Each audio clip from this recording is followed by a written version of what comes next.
नमस्कार, आप देख रहे हैं सिटी तालका और फिलहाल वीडियो देख पा रहे हैं आप पानीपत से, जहां पर पानीपत में पड़ोसी जो है बहू के ऊपर गंदी नजर रखता था, गलत कमेंट करता था।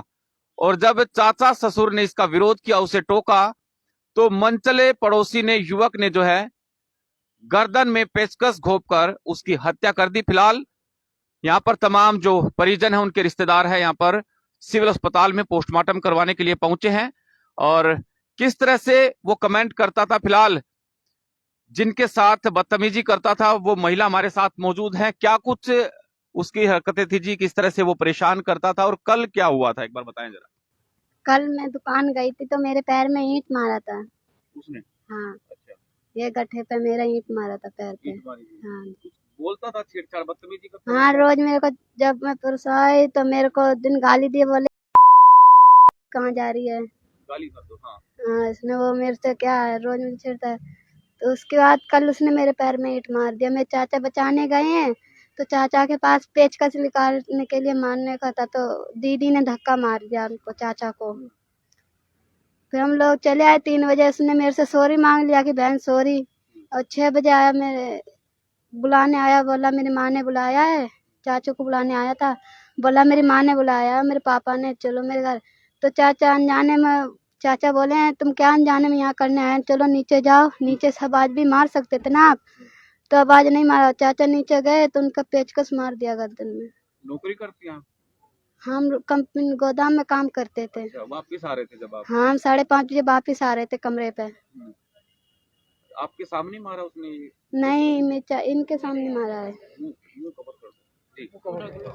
बताइए एक बार, कैसे क्या आपके सामने हुई है वारदात? हाँ सर, जी बताएं कैसे क्या रहा? मेरे सामने हुई थी। वो आया है, अब भैया खड़े थे, मोटर चालू करने गए हैं, तो वो बोला ये वो तो लड़का लड़ाई करा है, उसको बुलाओ।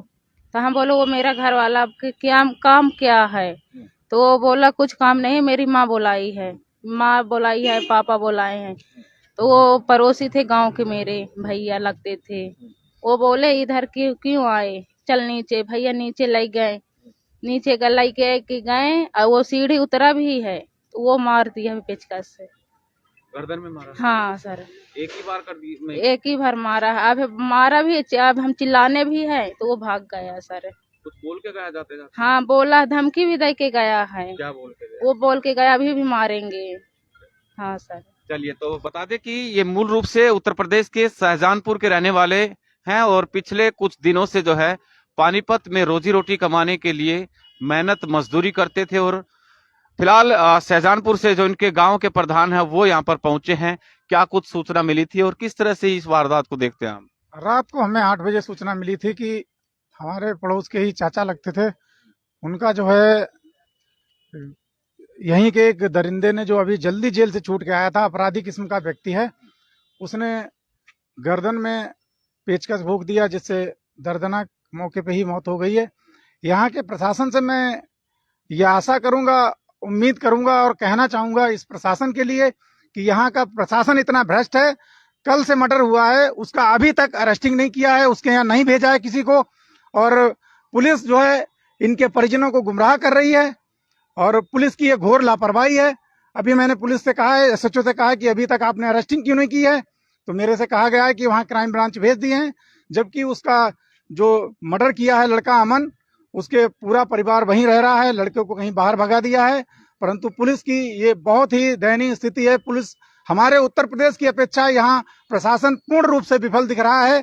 ऐसे में अगर हमारे उत्तर प्रदेश में इस तरह की दरिंदगी, इस तरह की घटना अगर घटित हुई होती तो माननीय योगी आदित्यनाथ जी के द्वारा तुरंत उसका इनकाउंटर कर दिया गया होता।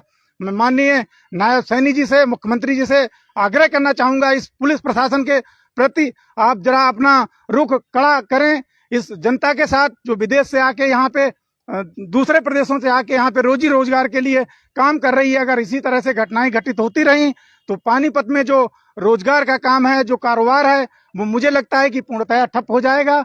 ऐसी स्थिति यहाँ के पुलिस प्रशासन, यहाँ के अस्पताल के जो कर्मचारी हैं, मैं अभी बॉडी देखने के लिए आया तो यहाँ मोर्चरी पे जो बॉडी रखी गई है वो मुझे नहीं देखनी दी गई। यहाँ जो कर्मचारी है उसने बहुत ही गलत तरह से मुझसे बात की है। मैं भी गांव का सरपंच हूँ, जनप्रतिनिधि हूँ, जनप्रतिनिधि का कैसे सम्मान होता है ये मैं भी जानता हूँ। एक प्रधान से ही एक प्रधानमंत्री का चयन होता है। मैं पुनः मुख्यमंत्री जी से, नायब सैनी जी से आग्रह करूंगा इस प्रशासन के प्रति अपना कड़क रुख अपनाएं, अन्यथा की स्थिति में मुझे लगता है कि हरियाणा की सरकार विफल दिखेगी उत्तर प्रदेश की अपेक्षा। अच्छा, ये बताए, परिवार अभी भी कह रहा है कि डरा हुआ, धमकी दे के गया है अभी। वो लड़का कह के गया है अभी 1 मर्डर किया है, अभी यहाँ पे 2 लड़कों को और मारूंगा, जिसकी पत्नी को छेड़ा है उसके लिए भी मर्डर के लिए कहा है, और जिसकी पत्नी ने बचाने का प्रयास किया था परंतु वो भाग गया, उसको भी धमकी दे के गया कि तुझे, तेरी पत्नी को भी मार देंगे। मैंने इस चीज के लिए एसओसी से भी कहा है, मैं सुबह यहाँ 8:30 बजे यहाँ आ गया था शाहजहांपुर से, परंतु पुलिस प्रशासन का मुझे यहाँ का रवैया बिल्कुल ठीक नहीं है। मुझे लगता है कि प्रशासन द्वारा, यहाँ के पुलिस एसएचओ द्वारा वहां से मोटा पैसा ले लिया गया है, इसी कारण उस पर कोई कार्रवाई नहीं हो रही है। बहुत बहुत शुक्रिया। आप लोगों से अपील रहेगी कि वीडियो को आप ज्यादा से ज्यादा शेयर जरूर करें। नमस्कार। यही मैं थाने में ही हूँ।